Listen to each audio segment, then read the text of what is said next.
chicken soup in a jar. We are making soup. We've got some trimmings of the chicken, what we're going to use for vegetables, and our potatoes that we've been soaking. This is going to be a 90-minute pressure can. We got to get these filled up. Yesterday I made chicken stock, but you can also do this with just water. All right, I figured I would do one with you guys. This is actually thigh meat with some breast meat in there too.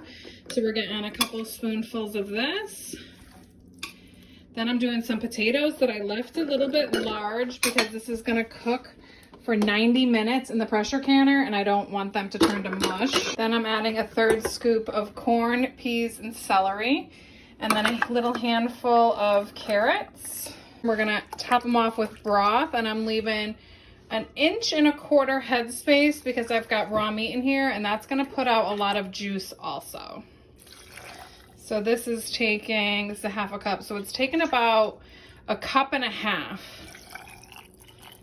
And that's where I'm going to for headspace. Then we are wiping the rims with our vinegar that I have right here. And getting the lids on. We processed a bunch of chickens, and that's why we're canning.